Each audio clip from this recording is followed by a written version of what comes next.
This is a continuation of Cranford by Elizabeth Gaskell, comprising Chapter 6. Chapter 6. Poor Peter. Poor Peter's career lay before him rather pleasantly mapped out by kind friends, but bonus Bernardus non videt omnia in this map too. He was to win honours at the Shrewsbury School and carry them thick to Cambridge, and after that, a living awaited him, the gift of his godfather, Sir Peter Arley. Poor Peter. His lot in life was very different to what his friends had hoped and planned. Miss Matty told me all about it, and I think it was a relief when she had done so. He was the darling of his mother, who seemed to dote on all her children, though she was perhaps a little afraid of Deborah's superior acquirements. Deborah was the favourite of her father, and when Peter disappointed him, she became his pride. The sole honour Peter brought away from Shrewsbury was the reputation of being the best good fellow that ever was, and of being the captain of the school in the art of practical joking. His father was disappointed, but set about remedying the matter in a manly way. He could not afford to send Peter to read with any tutor, but he could read with him himself. And Miss Matty told me much of the awful preparations in the way of dictionaries and lexicons that were made in her father's study the morning Peter began. "My poor mother," said she. "I remember how she used to stand in the hall, just near enough the study door, to catch the tone of my father's voice. I could tell in a moment if all was going right by her face, and it did go right for a long time." "What went wrong at last?" said I. "That tiresome Latin, I dare say." "No, it was not the Latin. Peter was in high favour with my father, for he worked up well for him. But he seemed to think that the Cranford people might be joked about and made fun of, and they did not like it. Nobody does. He was always hoaxing them. Hoaxing is not a pretty word, my dear, and I hope you won't tell your father I used it, for I should not like him to think that I was not choice in my language after living with such a woman as Deborah. And be sure you never use it yourself. I don't know how it slipped out of my mouth, except it was that I was thinking of poor Peter, and it was always his expression. But he was a very gentlemanly boy in many things. He was like dear Captain Brown in always being ready to help any old person or a child. Still, he did like joking and making fun, and he seemed to think the old ladies in Cranford would believe anything. There were many old ladies living here then. We are principally ladies now, I know, but we are not so old as the ladies used to be when I was a girl. I could laugh to think of some of Peter's jokes. No, my dear, I won't tell you of them, because they might not shock you as they ought to do, and they were very shocking. He even took in my father once by dressing himself up as a lady that was passing through the town and wished to see the rector of Cranford, who had published that admirable assize sermon. Peter said he was awfully frightened himself when he saw how my father took it all in, and even offered to copy out all his Napoleon Bonaparte sermons for her. Him, I mean. No, her, for Peter was a lady then. He told me he was more terrified than he ever was before, all the time my father was speaking. He did not think my father would have believed him, and yet, if he had not, it would have been a sad thing for Peter. As it was, he was none so glad of it, for my father kept him hard at work, copying out all those 12 Buonaparte sermons for the lady. That was for Peter himself, you know. He was the lady. And once, when he wanted to go fishing, Peter said, "Confound the woman!" Very bad language, my dear, but Peter was not always so guarded as he should have been. My father was so angry with him, it nearly frightened me out of my wits, and yet I could hardly keep from laughing at the little curtsies Peter kept making, quite slyly, whenever my father spoke of the lady's excellent taste and sound discrimination. "Did Miss Jenkins know of these tricks?" said I. "Oh, no. Deborah would have been too much shocked. No, no one knew but me. I wish I had always known of Peter's plans, but sometimes he did not tell me. He used to say the old ladies in the town wanted something to talk about, but I don't think they did. They had the St. James's Chronicle 3 times a week, just as we have now, and we have plenty to say. And I remember the clacking noise there always was when some of the ladies got together. But probably schoolboys talk more than ladies. At last, there was a terrible, sad thing happened. Miss Matty got up, went to the door and opened it. No one was there. She rang the bell for Martha, and when Martha came, her mistress told her to go for eggs to a farm at the other end of the town. "I will lock the door after you, Martha. You are not afraid to go, are you?" "No, ma'am, not at all. Jem Hearn will be only too proud to go with me." Miss Matty drew herself up, and as soon as we were alone, she wished that Martha had more maidenly reserve. "We'll put out the candle, my dear. We can talk just as well by firelight, you know. There. Well, you see, Deborah had gone from home for a fortnight or so. It was a very still, quiet day, I remember, overhead, and the lilacs were all in flower, so I suppose it was spring. My father had gone out to see some sick people in the parish. I recollect seeing him leave the house with his wig and shovel hat and cane.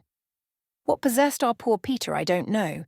He had the sweetest temper, and yet he always seemed to like to plague Deborah. She never laughed at his jokes and thought him ungenteel and not careful enough about improving his mind, and that vexed him. Well, he went to her room, it seems, and dressed himself in her old gown and shawl and bonnet, just the things she used to wear in Cranford, and was known by everywhere, and he made the pillow into a little. You are sure you locked the door, my dear, for I should not like anyone to hear. Into a little baby with white, long clothes. It was only, as he told me afterwards, to make something to talk about in the town. He never thought of it as affecting Deborah.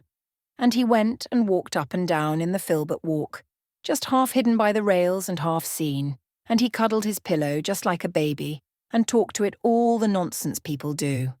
Oh dear!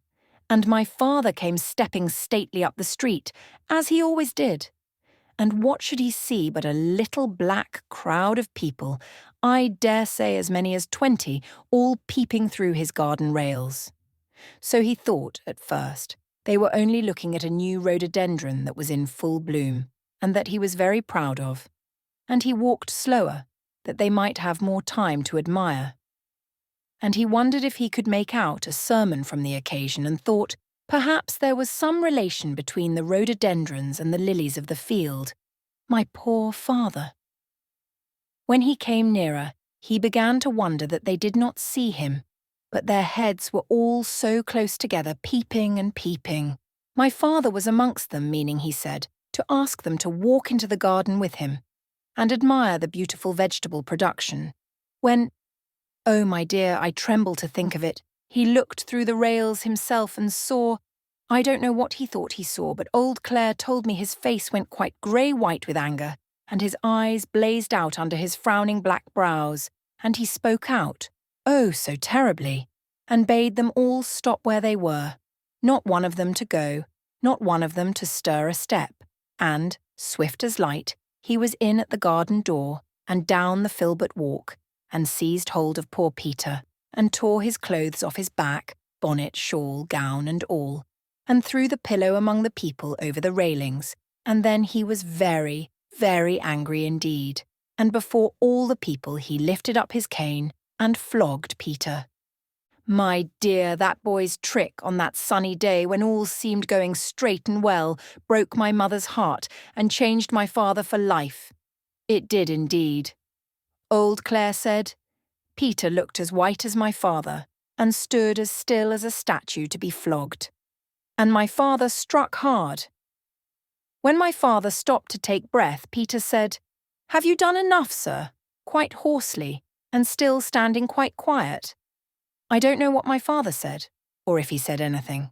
But old Clare said, Peter turned to where the people outside the railing were, and made them a low bow, as grand and as grave as any gentleman, and then walked slowly into the house. I was in the storeroom helping my mother to make cowslip wine. I cannot abide the wine now, nor the scent of the flowers. They turn me sick and faint, as they did that day when Peter came in, looking as haughty as any man, indeed looking like a man, not like a boy. Mother, he said, I am come to say, God bless you forever.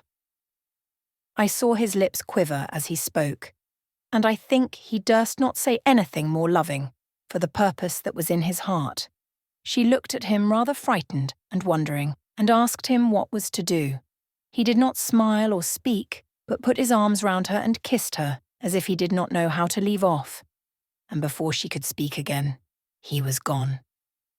We talked it over, and could not understand it, and she bade me go and seek my father, and ask what it was all about.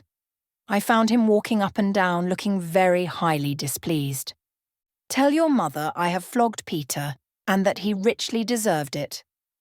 I durst not ask any more questions. When I told my mother, she sat down, quite faint for a minute. I remember, a few days after, I saw the poor, withered cowslip flowers thrown out to the leaf heap, to decay and die there.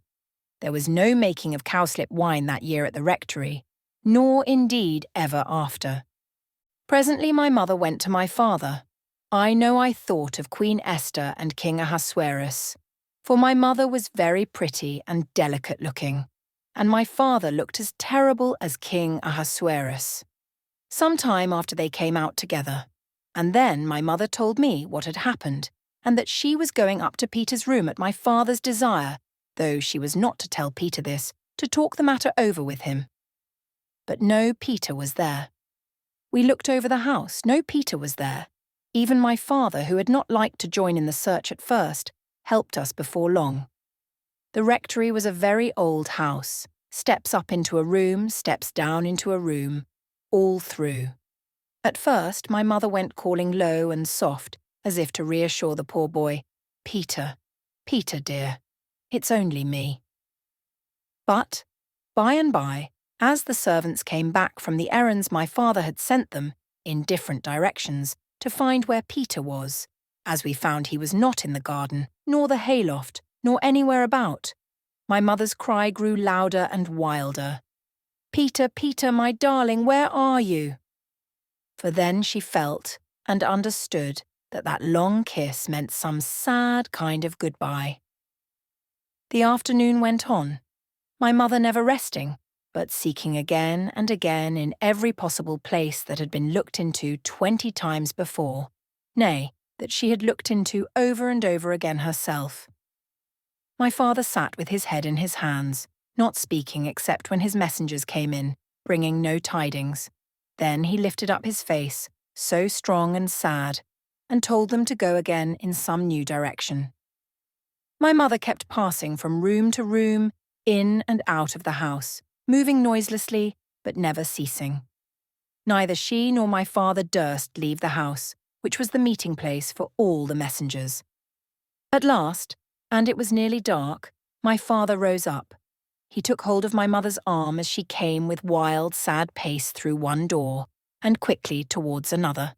She started at the touch of his hand, for she had forgotten all in the world but Peter. "Molly," said he, "I did not think all this would happen." He looked into her face for comfort, her poor face all wild and white, for neither she nor my father had dared to acknowledge, much less act upon, the terror that was in their hearts, lest Peter should have made away with himself. My father saw no conscious look in his wife's hot, dreary eyes, and he missed the sympathy that she had always been ready to give him, strong man as he was, and at the dumb despair in her face, his tears began to flow. But when she saw this, a gentle sorrow came over her countenance, and she said, "Dearest John, don't cry.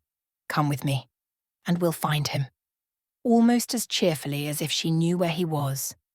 And she took my father's great hand in her little soft one and led him along, the tears dropping as he walked on that same unceasing weary walk from room to room, through house and garden.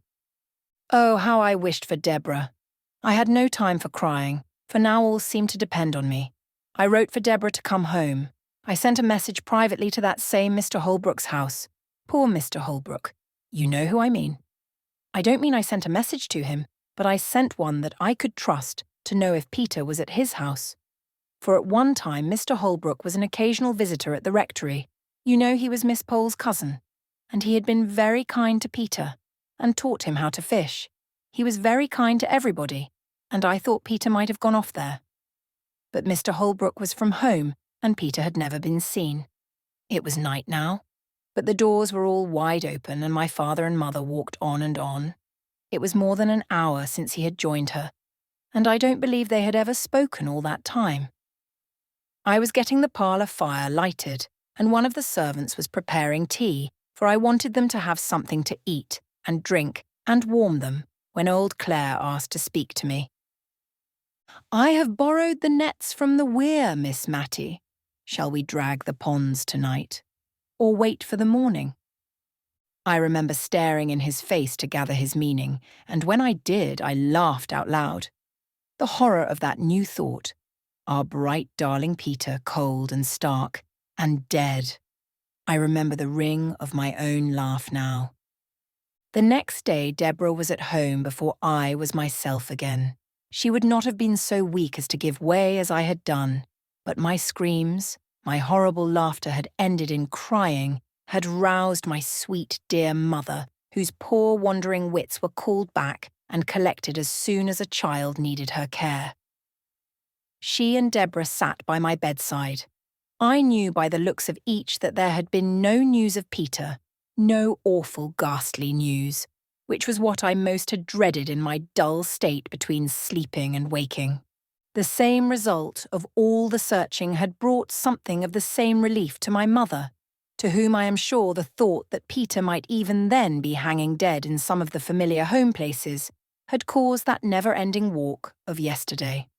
Her soft eyes never were the same again after that. They had always a restless, craving look, as if seeking for what they could not find. Oh, it was an awful time, coming down like a thunderbolt on the still sunny day when the lilacs were all in bloom. "Where was Mr. Peter?" said I. He had made his way to Liverpool, and there was war then, and some of the king's ships lay off the mouth of the Mersey, and they were only too glad to have a fine likely boy such as him, 5'9" he was, come to offer himself. The captain wrote to my father, and Peter wrote to my mother. Stay, those letters will be somewhere here. We lighted the candle and found the captain's letter and Peter's too, and we also found a little simple begging letter from Mrs. Jenkins to Peter, addressed to him at the house of an old schoolfellow, whither she fancied he might have gone. They had returned it unopened, and unopened it had remained ever since, having been inadvertently put by among the other letters of that time. This is it. My dearest Peter, you did not think we should be so sorry as we are, I know, or you would never have gone away. You are too good. Your father sits and sighs till my heart aches to hear him. He cannot hold up his head for grief. And yet he only did what he thought was right. Perhaps he has been too severe, and perhaps I have not been kind enough. But God knows how we love you, my dear only boy. Don looks so sorry you are gone. Come back and make us happy, who love you so much. I know you will come back. But Peter did not come back. That spring day was the last time he ever saw his mother's face. The writer of the letter, the last, the only person who had ever seen what was written in it, was dead long ago. And I, a stranger, not born at the time when this occurrence took place, was the one to open it. The captain's letter summoned the father and mother to Liverpool instantly, if they wished to see their boy, and, by some of the wild chances of life, the captain's letter had been detained somewhere, somehow, Miss Matty went on, and it was race time, and all the post-horses at Cranford were gone to the races, but my father and mother set off in our own gig, and oh, my dear, they were too late, the ship was gone. And now read Peter's letter to my mother. It was full of love and sorrow and pride in his new profession, and a sore sense of his disgrace in the eyes of the people at Cranford, but ending with a passionate entreaty that she would come and see him before he left the Mersey. Mother, we may go into battle. I hope we shall, and lick those French, but I must see you again before that time. And she was too late, said Miss Matty, too late. We sat in silence pondering on the full meaning of those sad, sad words. At length, I asked Miss Matty to tell me how her mother bore it. Oh, she said, she was patience itself. She had never been strong, and this weakened her terribly. My father used to sit looking at her, far more sad than she was. He seemed as if he could look at nothing else when she was by. And he was so humble, so very gentle now.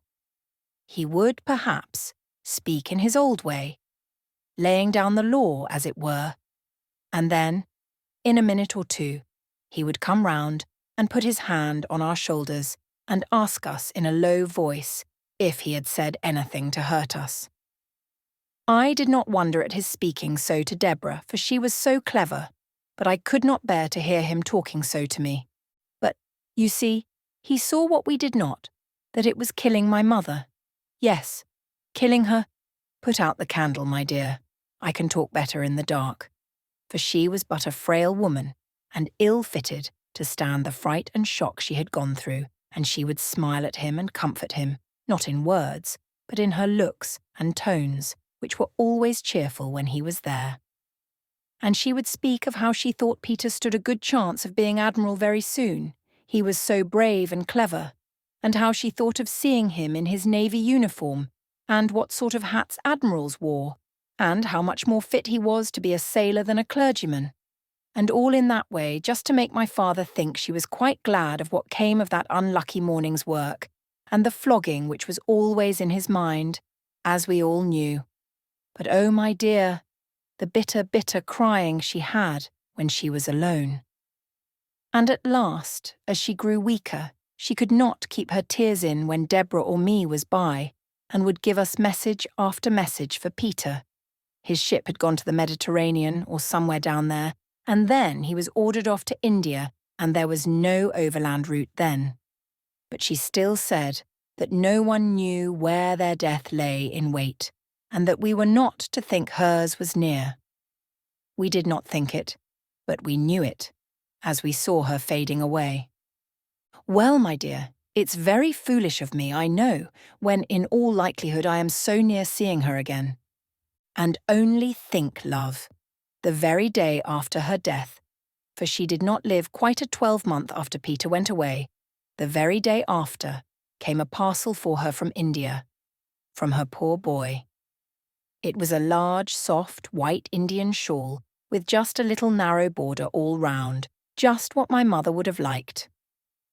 We thought it might rouse my father, for he had sat with her hand in his all night long, so Deborah took it in to him, and Peter's letter to her, and all. At first, he took no notice, and we tried to make a kind of light, careless talk about the shawl, opening it out and admiring it. Then, suddenly, he got up and spoke. "She shall be buried in it," he said. "Peter shall have that comfort, and she would have liked it." Well, perhaps it was not reasonable, but what could we do or say? One gives people in grief their own way. He took it up and felt it. It is just such a shawl as she wished for when she was married, and her mother did not give it her. I did not know of it till after, or she should have had it. She should, but she shall have it now. My mother looked so lovely in her death. She was always pretty, and now she looked fair and waxen and young, younger than Deborah, as she stood trembling and shivering by her. We decked her in the long, soft folds. She lay smiling, as if pleased. And people came, all Cranford came, to beg to see her, for they had loved her dearly. As well they might, and the country women brought posies. Old Clare's wife brought some white violets and begged they might lie on her breast. Deborah said to me, the day of my mother's funeral, that if she had 100 offers she never would marry and leave my father. It was not very likely she would have so many. I don't know that she had one, but it was not less to her credit to say so. She was such a daughter to my father as I think there never was before or since. His eyes failed him, and she read book after book, and wrote and copied, and was always at his service in any parish business. She could do many more things than my poor mother could. She even once wrote a letter to the bishop for my father. But he missed my mother sorely. The whole parish noticed it. Not that he was less active. I think he was more so, and more patient in helping everyone. I did all I could to set Deborah at liberty to be with him, for I knew I was good for little, and that my best work in the world was to do odd jobs quietly and set others at liberty. But my father was a changed man. Did Mr. Peter ever come home? Yes, once. He came home a lieutenant. He did not get to be admiral, and he and my father were such friends. My father took him into every house in the parish. He was so proud of him. He never walked out without Peter's arm to lean upon. Deborah used to smile. I don't think we ever laughed again after my mother's death, and say she was quite put in a corner. Not but what my father always wanted her when there was letter writing or reading to be done or anything to be settled. And then, said I after a pause, then Peter went to sea again, and, by, my father died, blessing us both, and thanking Deborah for all she had been to him. And, of course, our circumstances were changed, and, instead of living at the rectory and keeping 3 maids and a man, we had to come to this small house and be content with a servant of all work. But as Deborah used to say, we have always lived genteelly, even if circumstances have compelled us to simplicity. Poor Deborah. And Mr. Peter? Asked I. Oh, there was some great war in India, I forget what they call it, and we have never heard of Peter since then. I believe he is dead myself, and it sometimes fidgets me that we have never put on mourning for him. And then again, when I sit by myself, and all the house is still, I think I hear his step coming up the street, and my heart begins to flutter and beat. But the sound always goes past, and Peter never comes. That's Martha back? No, I'll go, my dear. I can always find my way in the dark, you know, and a blow of fresh air at the door will do my head good, and it's rather got a trick of aching. So she pattered off. I had lighted the candle to give the room a cheerful appearance against her return. Was it Martha? Asked I. Yes, and I am rather uncomfortable, for I heard such a strange noise just as I was opening the door. Where? I asked, for her eyes were round with affright. In the street, just outside. It sounded like... Talking, I put in as she hesitated a little. No kissing. This concludes the 6th part of 16 total of Cranford by Elizabeth Gaskell, produced by Best Audiobooks for free.